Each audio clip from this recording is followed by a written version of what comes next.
আল্লাহ বললেন, আমি আমার খলিলরে খালি পরীক্ষার উপর পরীক্ষা নিলাম। যারে আল্লাহ ভালোবাসে বেশি তার জীবনে পরীক্ষাও।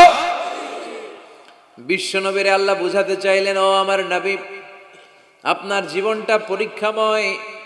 এত পরীক্ষা দেখে বিচলিত হওয়ার কিছু নাই, টেনশনে পড়ার কিছু নাই, নিরাশ হওয়ার কিছু নাই। আপনার পিতা ইব্রাহিমকেও এরকম অনেকগুলো আমি পরীক্ষা নিয়েছি, আর প্রতিটা পরীক্ষায় আমার ইব্রাহিম খলিল সফলতার সাথে উত্তীর্ণ হয়েছে। আসাদুন্নাসি বালা আন আল আম্বিয়া, এই পৃথিবীতে সবচেয়ে বেশি বালা মুসিবত আর পরীক্ষা আসে নবীদের। কাদের? সুম্মাল আমসাল ফাল আমসাল, এরপরে সিদ্দিকিনদের, সোহাদাদের, সলেহিনদের। ইবতালা আর রাজুলু হাসাবা দীনি, ব্যক্তির দিনদারি যত বেশি তার উপর আল্লাহর পরীক্ষাও।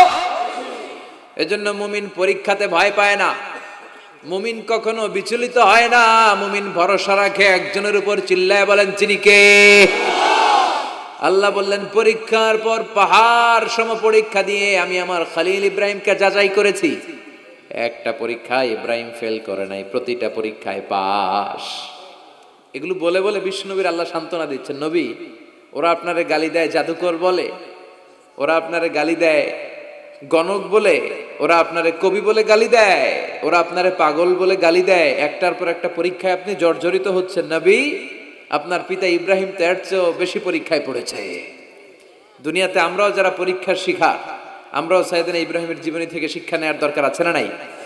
গালি আসবে, মন্দ কথা আসবে, বিপদ আসবে, জেল জরিমানা আসবে, ঝুঁকি আসবে।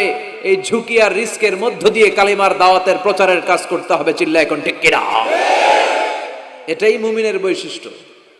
ঝুঁকি, বিপদ, পরীক্ষা, বালা মুসিবত, এগুলো মুমিনের লক ছাড়ে না, পিস ছাড়ে না। কারণ মুমিনরে পছন্দ করে কে?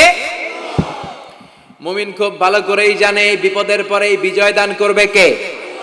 রাত্রি যত গভীর হয়, সুবহে সাদেকের সময় কাছে আসতে থাকে, গর্ভবতী নারীর পেটের ব্যথা যত বাড়তে থাকে, নতুন মেহমান দুনিয়ায় আসার সময় ঘনাতে থাকে, তেমনি ইসলামের পক্ষে যারা কথা বলে তাদের উপর বিপদ, ঝুঁকি, অত্যাচার, অনাচার যত বাড়তে থাকে, কালেমার বিজয়ের সময়টাও কাছে আসতে থাকে, কাছে আসতে থাকে। এই নাজরানা আমাদেরকে দিতে হবে। পরীক্ষায় আমাদেরকে সাইয়েদনা ইব্রাহিমের মতো উত্তীর্ণ হতে হবে। জালিমরা বেশি দিন থাকতে পারে না, এটা ইতিহাস সাক্ষী। কথা বলেন? যারা জুলুম করে তাদের জন্য তো সাহায্য নাই, যারা মাজলুম তাদের জন্য সাহায্য। বদরের প্রান্তরে 313 জন মাত্র দরিদ্র, গরিব, মাজলুম সাহাবী, তাদের জন্য আকাশ থেকে ফেরেশতা দিয়ে নুসরাত সাহায্য করেছে কে? তার মানে মাজলুম আল্লাহর পক্ষে আর জালিমের বিপক্ষে, ঠিক কি না? জালিমের জন্য কোনো সাহায্য নাই, বরং দুনিয়ায় যারা জুলুম করে তাদের ক্ষমতা বেশি দিন থাকে না। ফেরাউন বেশি দিন থাকে নাই, থাকছে? নমরুদ বেশি দিন থাকে নাই, থাকছে? থাকতে পারে না। যারা দুনিয়াতে রক্ত ঝরায় এরা থাকতে পারে না, বরং যাদের রক্ত ঝরে তাদেরকে আল্লাহ বিজয় দিয়ে দেয়। আর যারা রক্ত ঝরায় এদের শেষ রক্ষাও হয় না, এরা জান নিয়ে পালাবার সুযোগ পায় না। কথা বলেন? এজন্য পরীক্ষা আসলে মুমিন ভয় পাবে?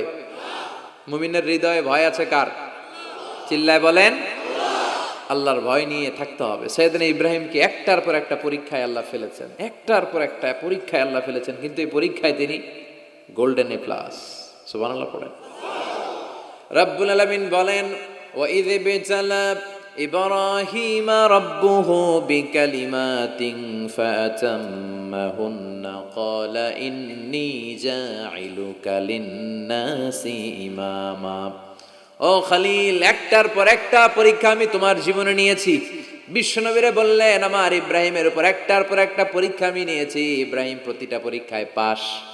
আর খুশি হয়ে আমি বললাম, ইব্রাহিম, আমি তোমার নেতা বানায় দিলাম। আল্লাহ put Sayyidina Ibrahim in some test and trials, and Sayyidina Ibrahim successfully overcome all the test. Allah said, Ibrahim, I'm gonna make you the leader. Ibrahim, আমি তোর লিডার বানায় দেব। এই ফলাফল স্বরূপ তোমার আমি গোটা বিশ্বের নেতা বানায় দিব। I'm gonna make you the leader. এজন্য সাইয়েদনা ইব্রাহিমকে নেতা বানায় দিলেন কে? একটার পর একটা পরীক্ষা তিনি দিয়েছেন। একটাও সাধারণ পরীক্ষা ছিল না, সব ভয়ঙ্কর পরীক্ষা। পরীক্ষাগুলো ছিল অগ্নি পরীক্ষা। পরীক্ষা নাম্বার 1,